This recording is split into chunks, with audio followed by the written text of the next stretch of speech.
We have a duty of awareness and to be informed on behalf of either our ownership or our shareholders or our employees.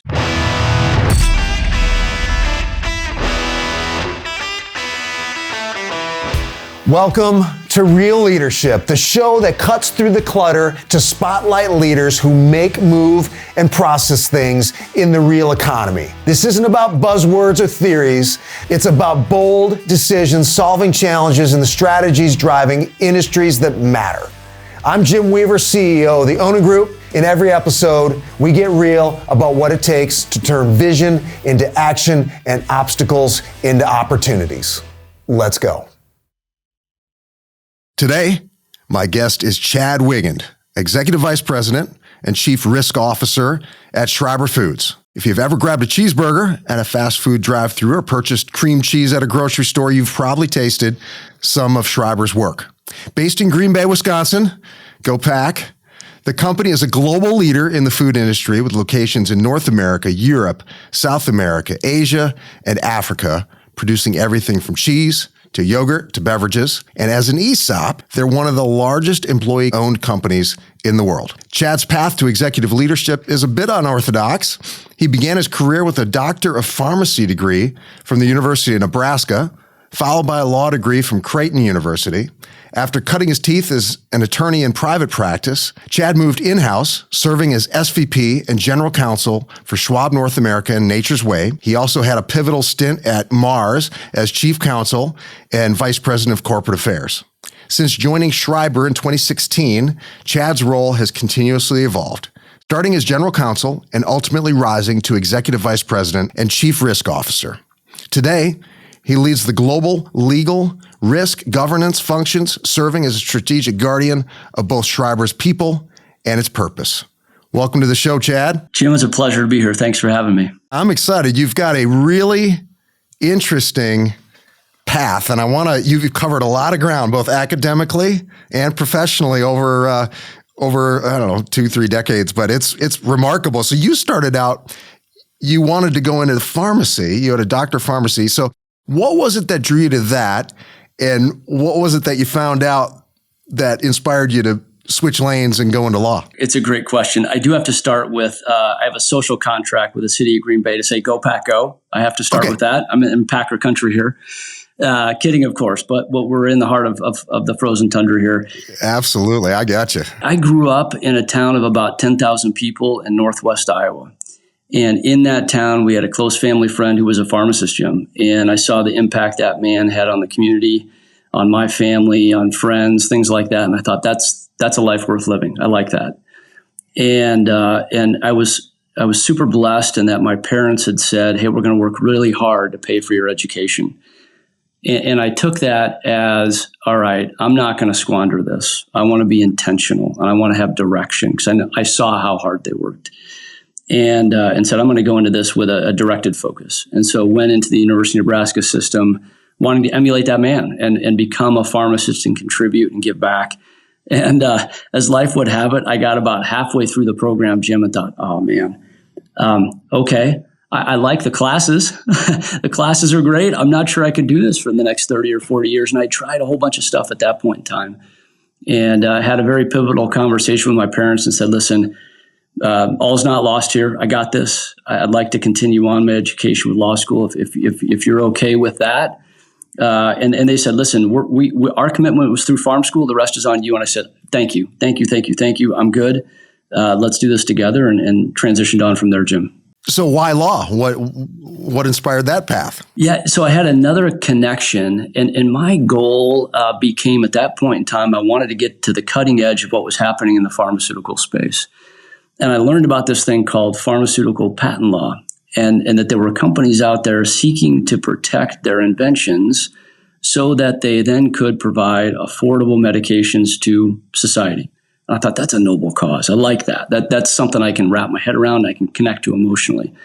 And so pursued that pathway as a pharmaceutical patent attorney. And you went into private practice for about 4 years. Yeah. And then made the leap to in-house counsel. So walk us through that progression. Yeah, that was fun. I started out my professional attorney career at a national firm in Lower Michigan, and then transitioned to a multinational firm out on the West Coast.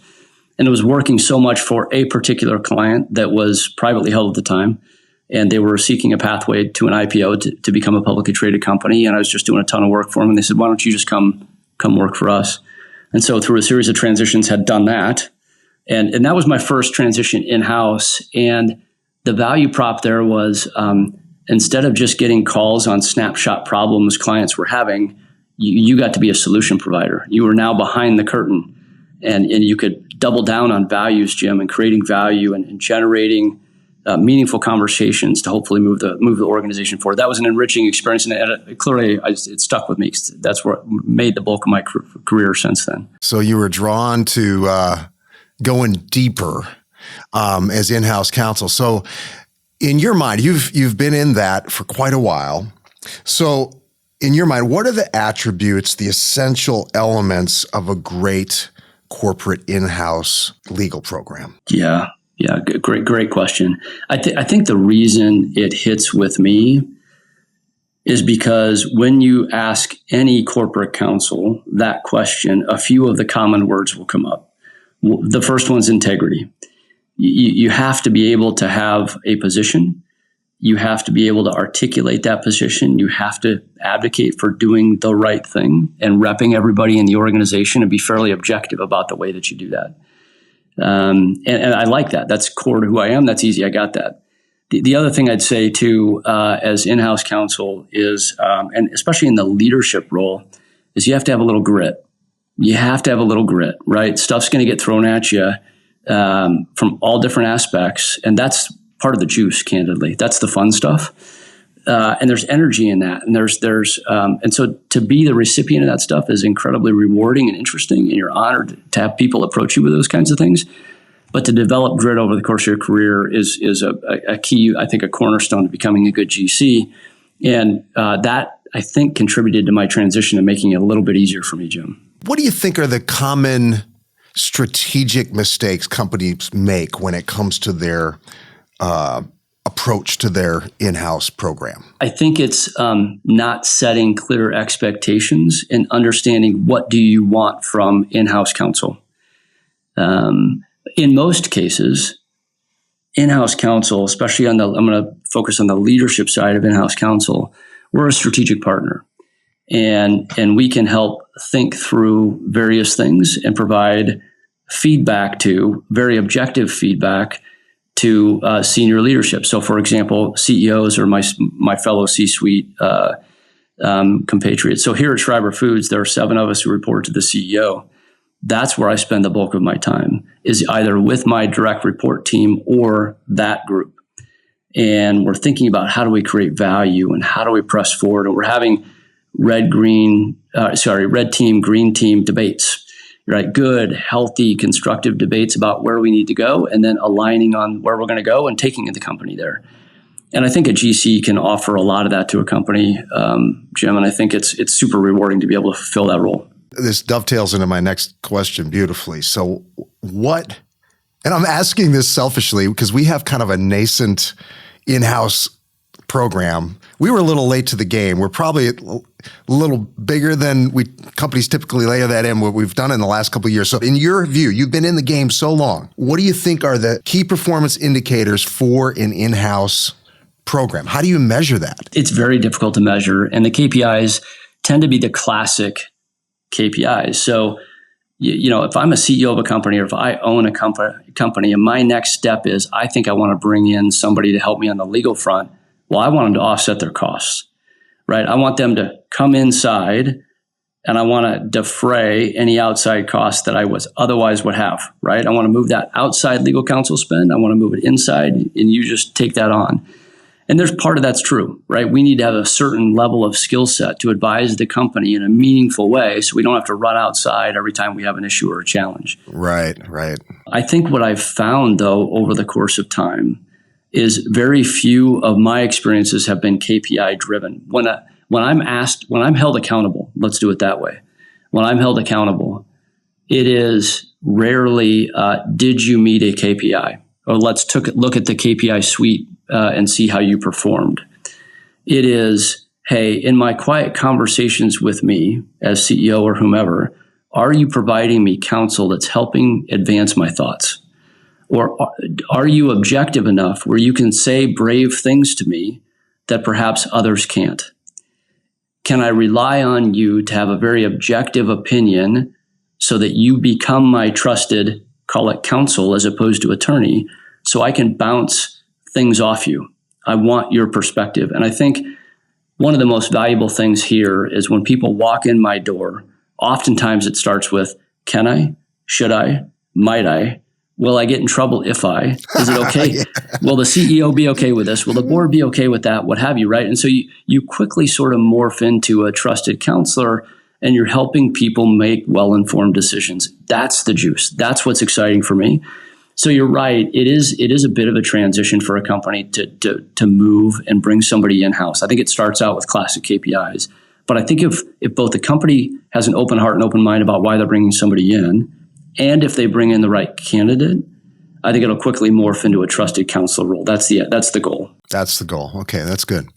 How should that legal expense line item on the P&L is just a tough one to swallow, and man, it can grow so quickly. It can. How should the companies be thinking about that line? Because obviously just beating it to nothing is not the answer. So how should we be approaching that in your view? Yeah, it's a tough one, right? Because you can't budget for it either. Right. If CEO of the owning group, somebody comes to you and says, what's your budget for legal spend? And they say, Jim, you blew it. You're like, well, okay, help me control it. What's your idea, right? I mean, it can be tough. And so I think that, we all need to be aware of that. And I think we all need to be cognizant of that. I do think that we as skilled counsel we need to understand and learn the business very quickly. And we need to be intimately involved with the business. The reason I say that is it'll help us troubleshoot issues on the horizon. And oftentimes I find myself saying, hey, I don't think you need legal counsel yet. Please try the business relationship skills. Start there.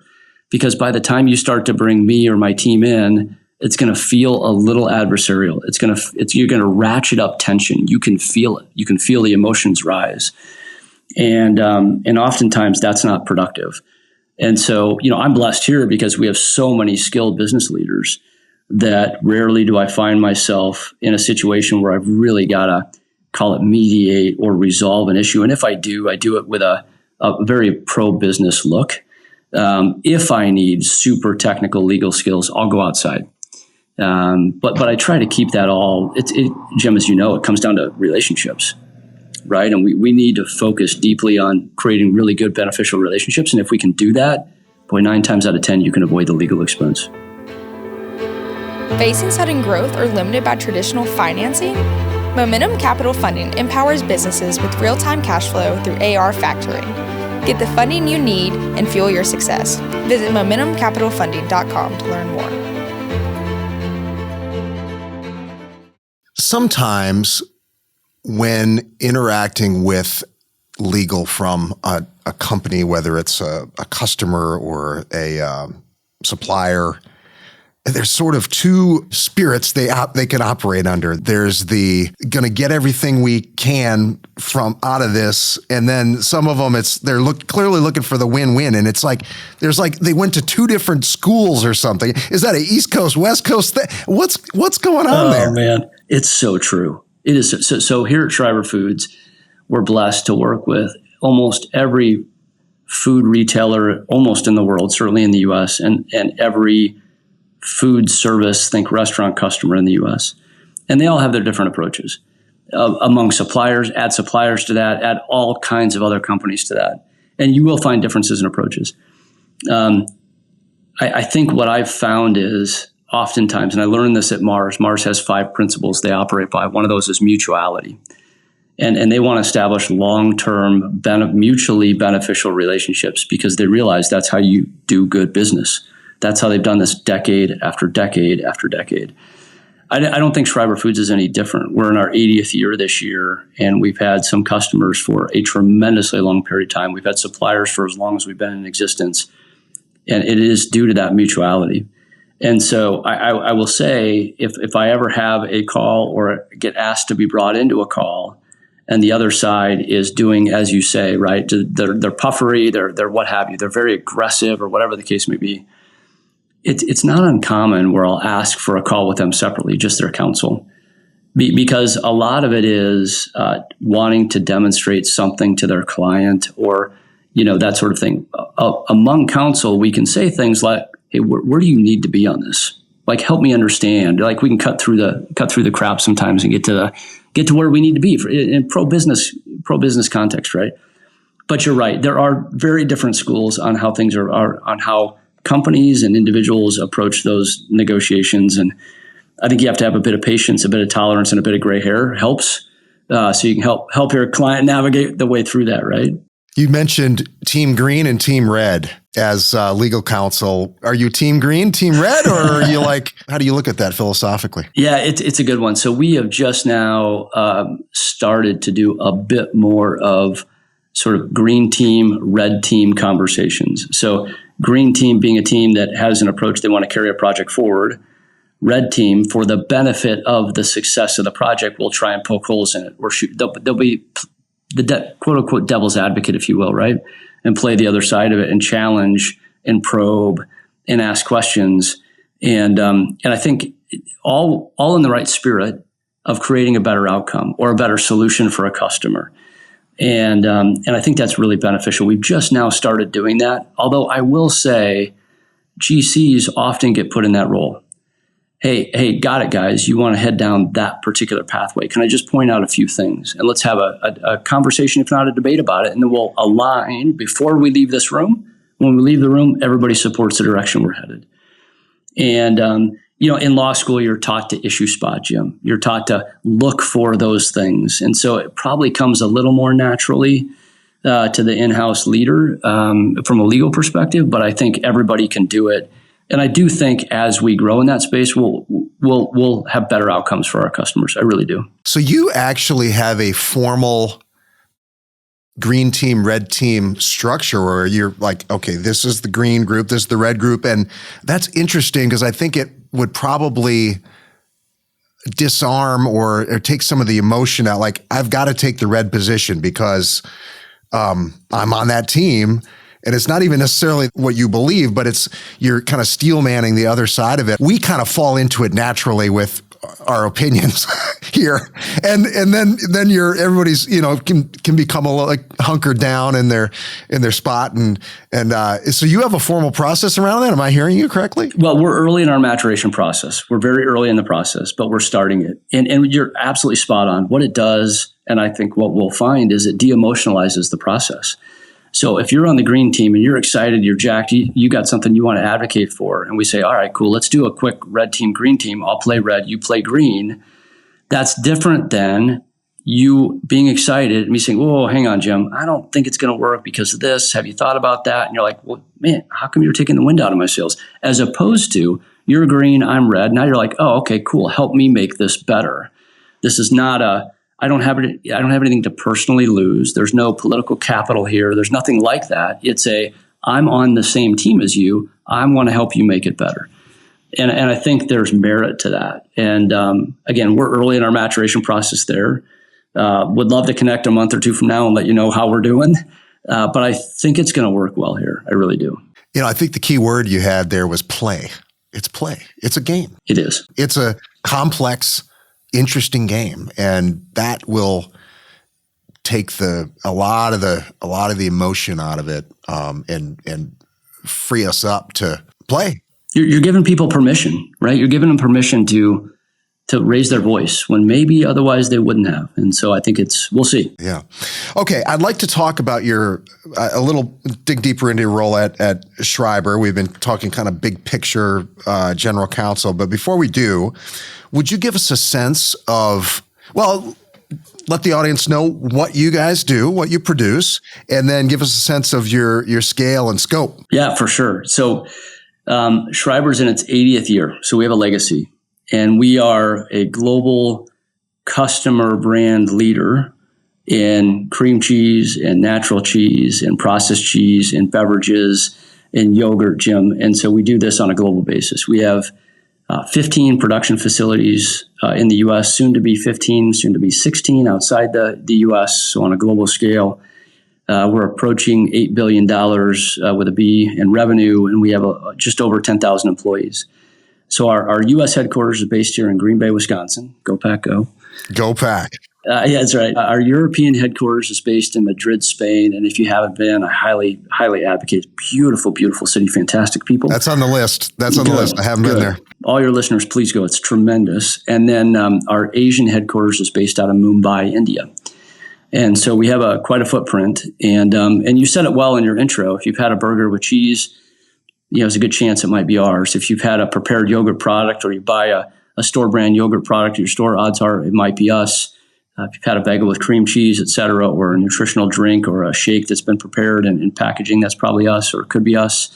And so we have quite the footprint, and we're super, super proud of that. We are stewards of our customers' brands. And so we take that very seriously. You've been there about 9 years, as you mentioned. So you came into Schreiber as Senior Vice President, General Counsel. Today, you're Executive Vice President, Chief Risk Officer. Walk us through that evolution, that progression. Yeah, thanks for that. It's when I came in, it was a true legal function, and the general counsel had the responsibility for global legal affairs and global regulatory affairs. And through a CEO succession and some strategy resets and us aligning better on where we wanted to take the company from a leadership perspective, we had a few new offices created. So we have a strategy office, we have a risk office, things like that. So what we did with the risk office, Jim, it's a little non-traditional, is we took several functions and put them in the office of the chief risk officer. So we have what sits here today on a global basis would be corporate affairs. So with that, think sustainability, think government affairs, industry affairs, things like that. Global food safety, global food quality, what I mentioned before, global regulatory affairs, legal affairs. So I serve as the general counsel as well. What we call enterprise risk management. So we're constantly scanning the horizon around the world for risks that might come our way. Internal audit, we keep that as a separate independent function from finance and others, so we have checks and balances. The corporate compliance function, and then the corporate secretary function to the board. So that all sits here within the chief risk officer's office. And candidly, man, I love it. Like that's the juice. I love what I do. I'm not kidding you. I say this to my CEO all the time, who's a fantastic contributor himself. I'm super blessed to do what I get to do. It sounds wildly complex, to be honest with you. So what's your vision for your role?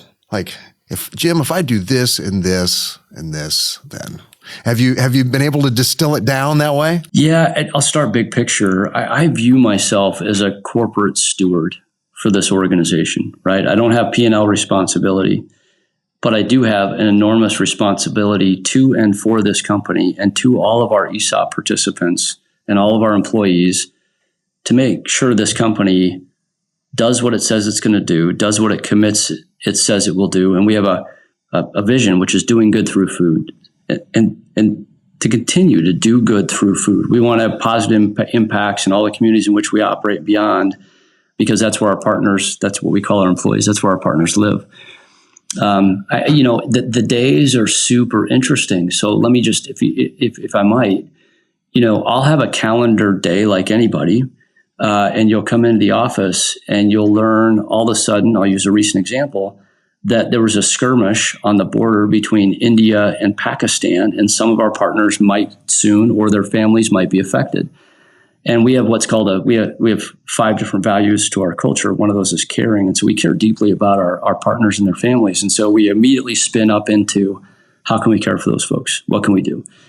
And that's part of the juice. You get this global view for groups that are living in places and experiencing things I'm not living every day. I've traveled all of them, but I haven't lived it every day. And on any one day, their day would differ so much more. It's a very different day than my own. And I'm here to help them at the end of the day. And my team is here to help them, whether it's a food safety issue or a quality issue or anything they're facing in their respective areas of the world, whether that be in Asia or in Africa or what have you. And so it's incredibly enriching from that perspective, because we get to care for our people and care deeply for them. And that's part of what we live to do, candidly. Yeah. What are those key risk areas that command the lion's share of your attention? What are the things that, if you have problems sleeping at night, what's it going to be? Yeah, no, it's a great question. So, I would say 10 to 15% of my time is actually spent on anything legal. Okay. The rest of that time is helping this company make good risk-based decisions. That's when people walk in, can I, should I, might I, what if I, those kinds of things. It's helping this company make decisions that honor our core values: caring, ownership, partnership, excellence, and simplicity. Are we living that every day? And are we performing as stewards of our customers' brands every day? And are we providing meaningful places to work that are safe, that are healthy? And are we do our employees have the ability to create a life worth living through Schreiber Foods, right? Are we paying good wages and providing good opportunities? All those kinds of things.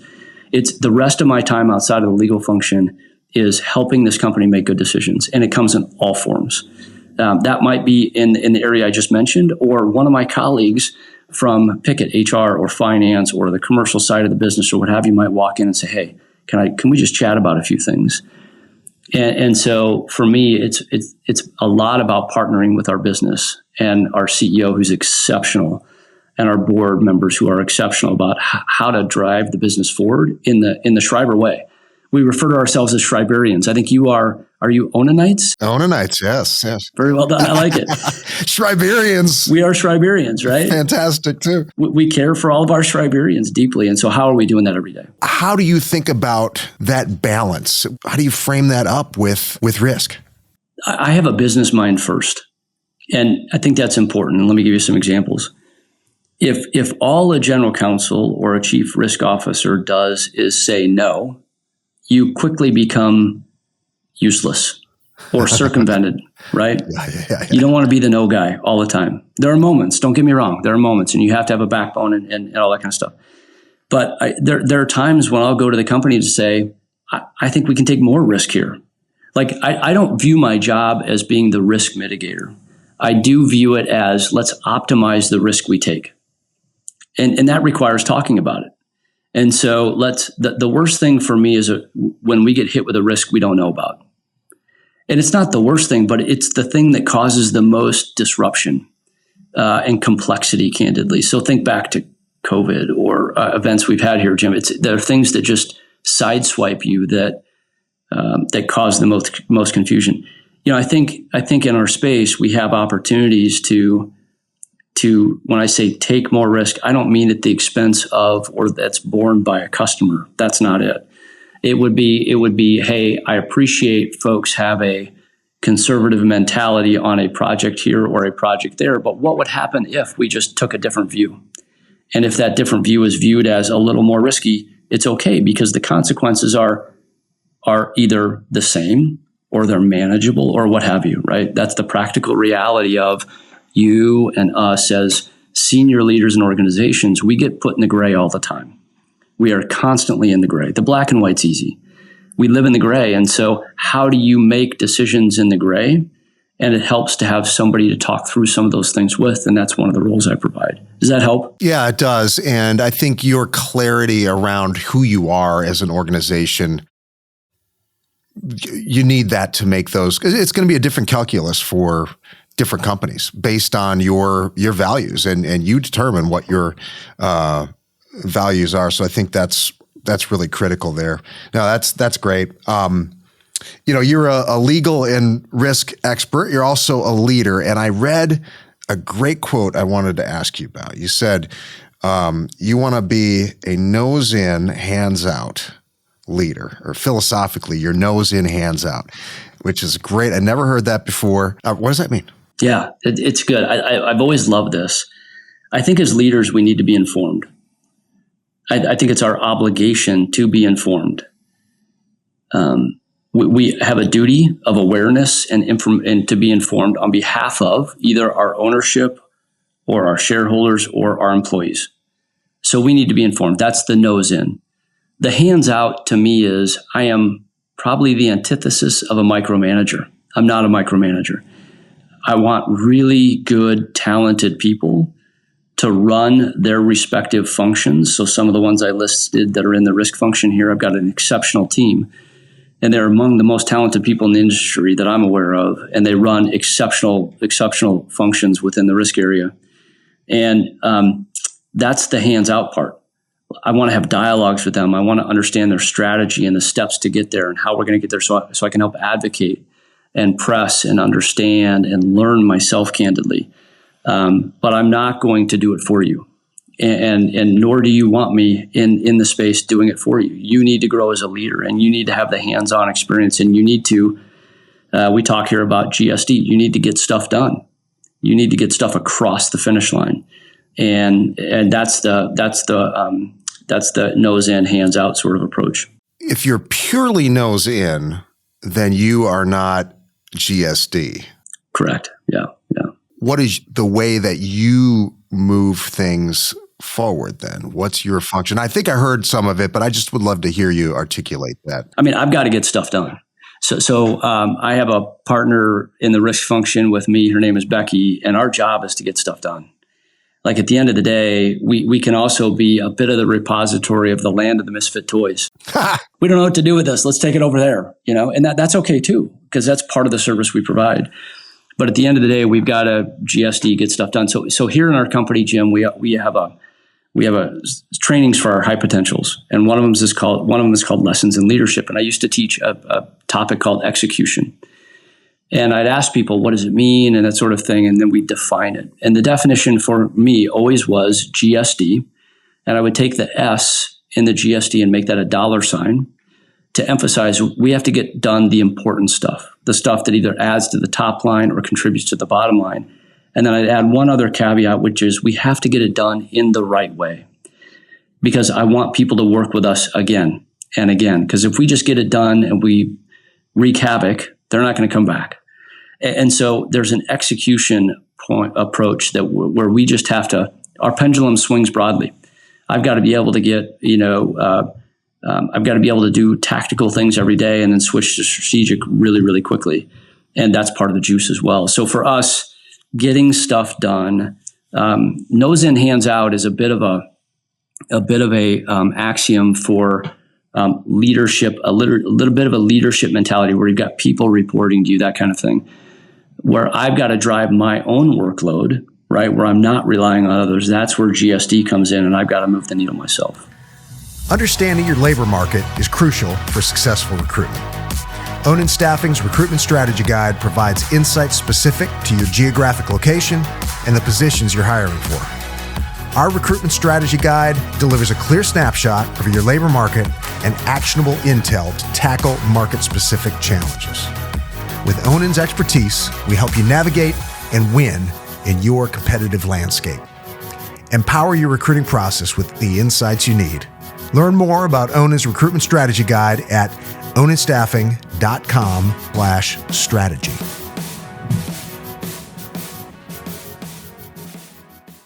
Back to when you're interacting with somebody that is on your team or a colleague in another department, though. So if you feel like your role, if your nose in, hands out, is to ask good questions, help them come to their conclusion, and then accountability, I would assume, to deliver and then to check in and how to go and, okay, how are we, right? I mean, you're kind of leading them, or you're helping them lead themselves. Yeah, that's exactly right. If I'm doing it correctly, I'm helping them lead themselves. I am not, with every conversation, I'm not taking that project and putting it on my back and carrying it across the finish line. It stays with them. It's very clear.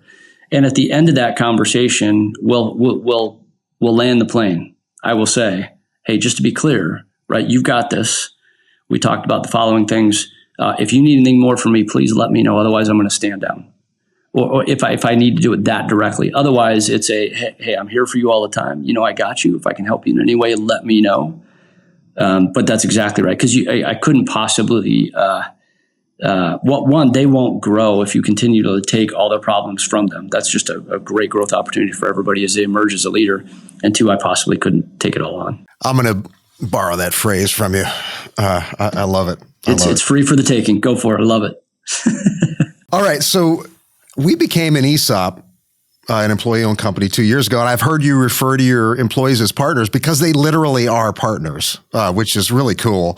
How does being an ESOP, how have you seen that affect your culture? You've worked in other places, you've come there. What's the impact on culture having an employee-owned organization? Yeah, I appreciate the question because this is the first ESOP I've ever been a part of. And I came here almost 9 years ago, knowing it was an ESOP at the time. Schreiber Foods became an ESOP in 1999, one of the largest ESOPs in the country today, candidly, and quite successful in that regard. For us, what it means is, and this carries all throughout Schreiber, inside the U.S., outside the U.S., et cetera, it instills two things that I think are critically important. One is an ownership mentality, so that people feel empowered to speak up. They feel empowered to stop a production line. They feel empowered to ask questions and to seek understanding as to why we're doing things. And our CEO, this guy's fantastic. He will get out to every plant every year, and he meets with our plant partners and listens. And it's quite amazing what our partners feel empowered to ask and to suggest. And by the way, I'm going to suggest all of that conversation makes us better. It makes this a better organization because of it. And so that's fantastic. The other component that I think the ESOP does is it does create this caring environment, Jim. So it's when you're aligned as to where you're going to go, and when you have a literal vested interest in the organization and the impacts you'll have in the communities in which you operate, it's really, really meaningful. So here at Schreiber Foods, we talk about growth and impact. We want to continue to grow, and we want to have a meaningful impact. Impact is meant to be all the things you might think it is and beyond. And so we want to, for example, we operate many, many plants in, say, Missouri or Utah or what have you. And in those communities, we want to be known as the employer of choice. And we want to make meaningful contributions to those communities. And that's important to us. So those two things for us, the ownership mentality, the caring spirit, both are, I think we've definitely realized that in the ESOP structure. Now, it's fun for me to say it that way. And as soon as I say that, my CEO and anybody who's been here more tenured than I, which is many, many people, will say, well, yeah, but Chad, hang on. Those things have existed for a long time. And so I think, Jim, here at Schreiber Foods, one of the many uniquenesses is some of those things predate the ESOP and go all the way back to 45, which for me is just amazing, right? Because the founders had the vision to set the course early on. I think what the ESOP did is just helped us realize it. Formalize it, yeah. Yeah, formalized, exactly. A little more fully, a little more broadly. It probably deepened it just a bit, but I think it's always been here. I think companies will do an ESOP expecting it to be a light bulb, a light switch, or it'll change the ethos of the organization. And I don't buy that it would do that. I think you got to have it for it to really manifest that way. You got to have it in your soul already before you make it official. But it's changing culture is tough, isn't it? Like there's a reason why. Was it Porter? I'm going to miss. I won't even attribute this to the right author or business leader, but there's a quote that says, "Culture eats strategy for breakfast." Right. And if you can't, forgive me for not knowing who that came from. I forget, but if you, that's just meaningfully important, right? We have to be so intentional about where we take culture, and it's hard. It's hard work. So props to all my HR leaders out there, all the people in the world who are tasked with leading culture, which is all of us literally as leaders, but it's a heavy lift. We're in the early stages of an AI revolution right now, AI and robotics. I know it's not your area, but I'm sure you're privy to what's going on. So how do you see technology impacting your business over the next 3 to 5 years, or how is it now? we're leaning heavy into this. Oh yeah. And it's been wonderful, right? So all of us have been educated. We're learning all the time. We have a new chief information officer who's exceptionally forward thinking. And we've spent some time out in Silicon Valley and other places with trusted partners to help educate us as a senior team about what is the possibility of possibilities? Like, where could this potentially go? And I think all of us are just dumbfounded by where it could go. And we've begun to take steps to partner with some of the thought leaders in the space to invite them in to say, listen, we don't know what we don't know. Can you help us develop business use cases? Like, help us understand how the tech can improve our business. And that's been incredibly enriching because we'll bring folks into the business. They'll then educate all kinds of folks working on that project. Then that creates a bit of a fever. And now they're educated and they want to learn more and what have you. So, Jim, I think it's interesting. I think we are at a pivotal moment in this tech evolution. I think there'll be hits and misses.